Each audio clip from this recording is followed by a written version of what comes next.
পিএমওর কড়া নির্দেশের পরও আবারও ইন্ডিগো কর্তৃপক্ষ বিমান বাতিল রাখলো।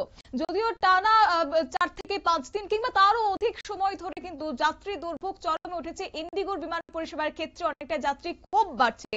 সেই জায়গায় থেকে পিএমওর দফতর সেক্ষেত্রে হস্তক্ষেপ করেছে যেন দ্রুত সে পরিষেবা স্বাভাবিক করা যায়, কিন্তু তারপরও দেখা গেছে একই ছবি। প্রায় 350টি বিমান বাতিল এবং সোমবারও যাত্রী দুর্ভোগ চরমে উঠেছে। বিস্তারিত যাবো এই প্রসঙ্গে। আমাদের সঙ্গে যুক্ত হয়েছে প্রতিনিধি শেখ মনিরুল। মনিরুল, এই মুহূর্তের কি আপডেট পাচ্ছ? দেখো, 48 ঘন্টা আগে পিএমও দপ্তর থেকে কিন্তু কড়া নির্দেশ দেওয়া হয়েছিল যে বিভিন্ন বিষয়, একটা হচ্ছে যাত্রীদের টাকা ফেরত, অন্যদিকে যাতে দ্রুত বিমান পরিষেবা স্বাভাবিক করা যায়। এবং পিএমও দপ্তর থেকে কিন্তু ঘন ঘন ইন্ডিগো কর্তৃপক্ষের সঙ্গে গতকালও যোগাযোগ করা হয়েছিল এবং বিভিন্ন নির্দেশ কিন্তু গিয়েছে। সব নির্দেশ হয়তো সংবাদ মাধ্যমের সামনে আসে না, কিন্তু যে কয়েকটি নির্দেশ এসছে তার মধ্যে দ্রুত যে সমস্ত পাইলটরা কাজে যোগ দেয়নি তাদের সঙ্গে আলোচনা করে কাজে ফেরানোর নির্দেশ কিন্তু প্রধানমন্ত্রীর দপ্তর থেকে গিয়েছিল। কিন্তু দেখা যাচ্ছে যে টানা 7 দিন ধরে যে অচল অবস্থা চলছে, সোমবারও বাতিল হলো ইন্ডিগোর অন্তত এখনো পর্যন্ত যে হিসেব পাওয়া যাচ্ছে প্রায় 350 উড়ান। জানা গিয়েছে সোমবার সকালে দেশ জুড়ে এই বিরাট সংখ্যক বিমান বাতিল করে দিয়েছে উড়ান সংস্থাটি। কর্তাদের দাবি 95% পরিষেবা কিন্তু স্বাভাবিক, কিন্তু বাস্তব ছবিটা যে একেবারে উল্টো সেটা কিন্তু আজকে সকালে তাদের দেওয়া যে তথ্য যে 350 বিমান এখনো পর্যন্ত বাতিল করা হয়েছে তাতেই কিন্তু পরিষ্কার। টানা 7 দিন ধরে তুমুল হয়রানির শিকার হয়েছে যাত্রীরা। সোমবার দিল্লি থেকে 134টি বিমান বাতিল করেছে ইন্ডিগো, বেঙ্গালুরু থেকে 127 এবং চেন্নাই থেকে 71টি উড়ান বাতিল হয়েছে।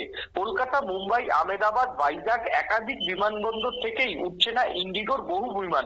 সব মিলিয়ে সোমবার সকালে ইন্ডিগো বিমান বাতিলের সংখ্যা প্রায় 360-এর কাছাকাছি হবে। তবে গত কয়েকদিনের তুলনায় সোমবারের অবস্থা কিছুটা ভালো। শুক্র ও শনিবারে 1000-এরও বেশি উড়ান বাতিল হয়েছিল।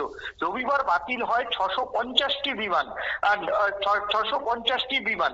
দেখো, এখনো পর্যন্ত যে ইন্ডিগো জট কাটাতে অসামরিক বিমান পরিবহন মন্ত্রী রামমোহন নাইডু ইতিমধ্যেই ইন্ডিগোর শীর্ষ কর্তাদের সঙ্গে বৈঠক করেছেন। সেই বৈঠকের পরও অসামরিক বিমান পরিবহন মন্ত্রক শীর্ষ স্তরের গাফিলতির সম্ভাবনা দেখছে।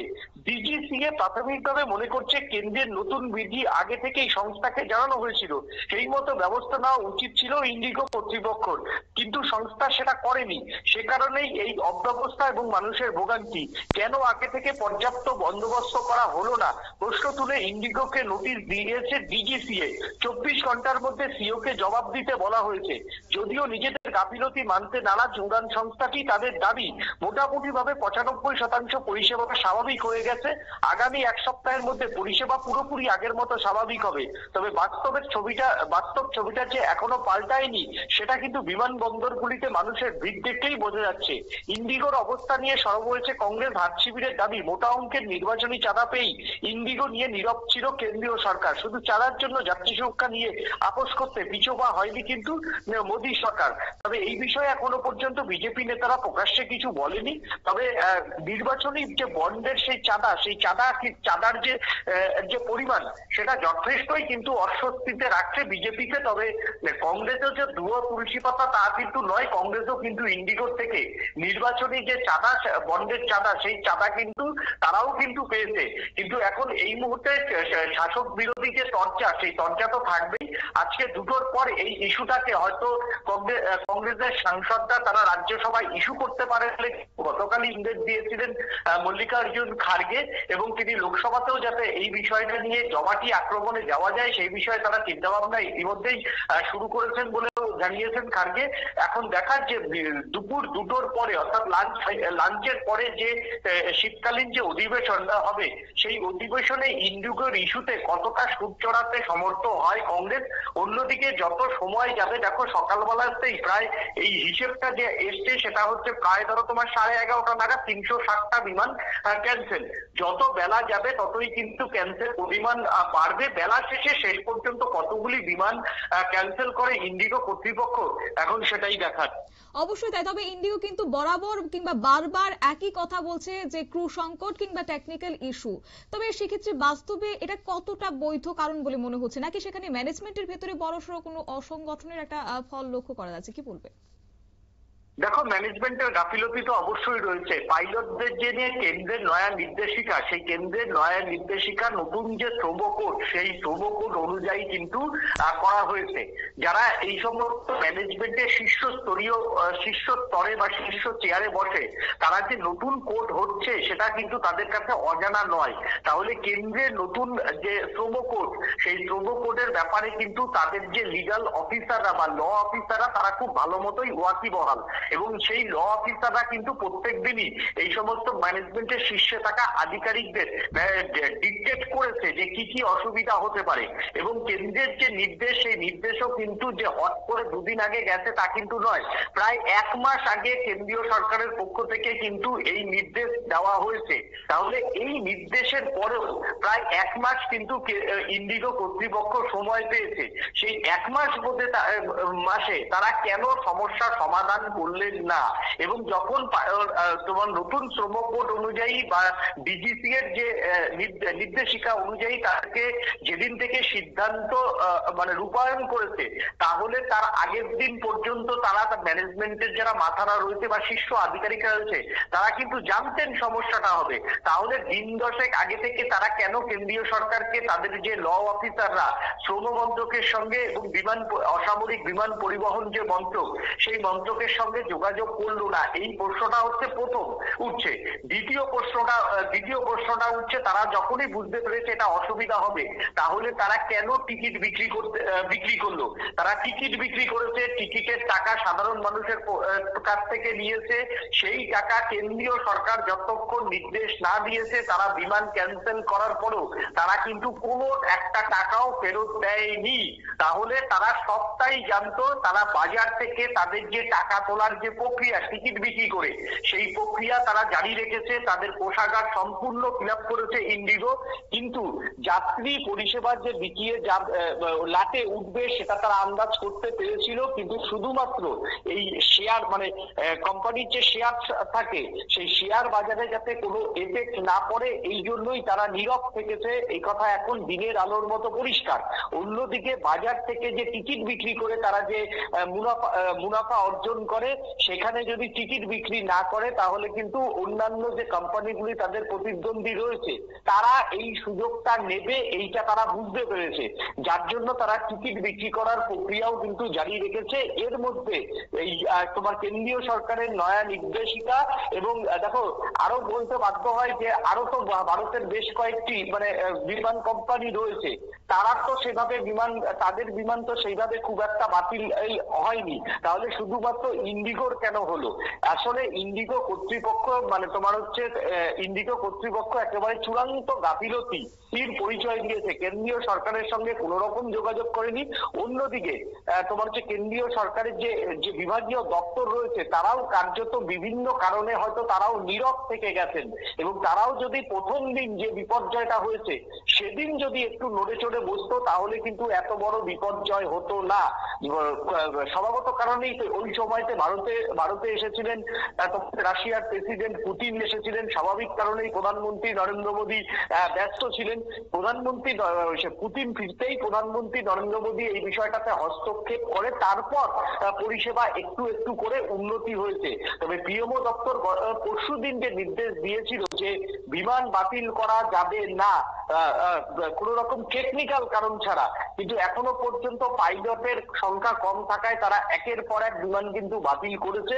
এবং শুধুমাত্র 1 ঘন্টা 1.5 ঘন্টার নোটিশে এই বিমানগুলো কিন্তু একের পর এক বাতিল হওয়ায় স্বভাবত কারণে আজকেও যে মানে তোমার হচ্ছে মুম্বাই, কলকাতা, তোমার হচ্ছে ব্যাঙ্গালোর, ভাইজাগ বিমানবন্দরে, অত্যন্ত গুরুত্বপূর্ণ বিমানবন্দরগুলিতে কিন্তু মানুষের ভিড়। এবং ডিসেম্বর মাস, এটা হচ্ছে সামনেই তোমার হচ্ছে 25শে ডিসেম্বর, তারপরই 1 জানুয়ারি প্রচুর ছুটি ছাটা পড়ে যাবে, স্কুল কলেজ ছুটি পড়বে, তারপর হচ্ছে তোমার প্রচুর মানুষ এক প্রান্ত থেকে অন্য প্রান্তে বাড়ি ফিরবে।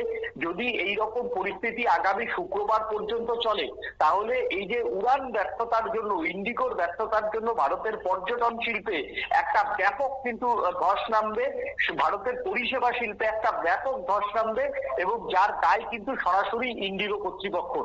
এই যে একই দিনে প্রায় 350টি ফ্লাইট বাতিল হয়েছে, সেই জায়গা থেকে একদিকে বিশেষজ্ঞরা মনে করছেন এখানে একটা বড়সড় ক্রাইসিসের ইঙ্গিত আগামী দিনে আসতে পারে, কিংবা ভারতের এভিয়েশন সিস্টেমে একটা বড়সড় গ্যাপ তৈরি হতে পারে। সেই জায়গা থেকে বিরোধীরাও কিন্তু সংসদে একই সুর ছড়িয়েছেন, যেখানে সরকার এভিয়েশন সেক্টরে নজরদারি দিতে ব্যর্থ বলেও কিন্তু তারা অভিযোগ করেছেন। বর্তমান সময়ে দাঁড়িয়ে কতটা প্রাসঙ্গিক বিরোধীদের এই অভিযোগটা?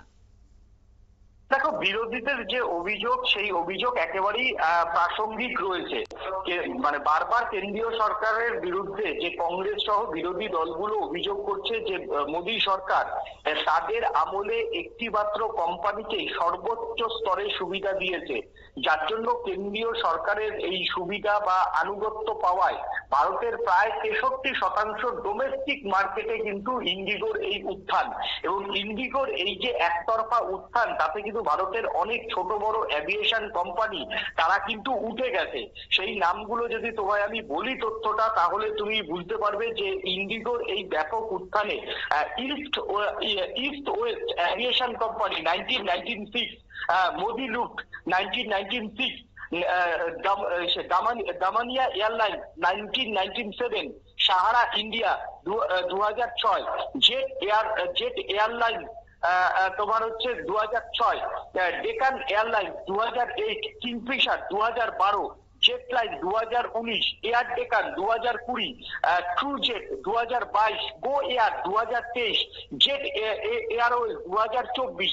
এই যে বিমান কোম্পানিগুলি, এরা কিন্তু সবাই তোমার হচ্ছে ভারতের বিভিন্ন শহরে, মানে বড় শহরগুলি, ছোট শহরগুলিতে পরিষেবা দিত। এবার যদি তোমাকে তথ্যটা দিই যে মানে এরা প্রায় কিন্তু 30 মানে বহুদিন ধরেই ব্যবসা করছিলেন, এবং অ্যাডিশনাল এয়ারলাইন্স আন্ডার যে ভারতের ছোট শহরগুলির মধ্যে, ছোট ছোট শহরগুলো, air Pegasus 2016, air Costa 2017, air carnival 2017, Religare aviation 2017, air Orissa aviation 2020, turbo mega airline 2022, heritage aviation 2022। এই যে কোম্পানিগুলো একের পর এক কিন্তু ইন্ডিগোর এই স্বপ্নের উড়ানে এরা কোণঠাসা হতে হতে কিন্তু ভারতের মার্কেট থেকে আজকে বিলোপ হয়ে গেছে, যার জন্য এই সুযোগটাকে কাজে লাগিয়ে ইন্ডিগোর ভারতের এভিয়েশনে ধূমকেতুর মতো উত্থান হয়েছে। এই উত্থানের পিছনে রাজনৈতিক বদন্যতা বলে বারবার অভিযোগ করছে কেন্দ্রীয় বিরোধীরা, কেন্দ্রকে টার্গেট করে। কিন্তু এই কেন্দ্রীয় সরকার এই যে একচেটিয়া যে ইন্ডিগো কর্তৃপক্ষের উত্থান, সেই উত্থানটা আটকানোর জন্য কেন্দ্রীয় সরকার কিন্তু সেই রকম কোনো ব্যবস্থা নেয়নি। অন্যদিকে ভারতের এভিয়েশন সেক্টরে আগে যে রাষ্ট্রায়ত্ত কোম্পানিটা ছিল এয়ার ইন্ডিয়া, সেটাও কিন্তু মোদী সরকার লসের কারণ দেখিয়ে টাকার কাছে তারা কিন্তু বিক্রি করে দিয়েছে। টাকাও সেইভাবে কিন্তু এভিয়েশন সেক্টরে তাদের নতুন বিমান কিনে তারাও কিন্তু সেইভাবে এখনো ইন্ডিগোর সঙ্গে পাল্লা দিয়ে বাজার ধরতে পারেনি, বা তাদের সেই বিমানও কিন্তু নেই।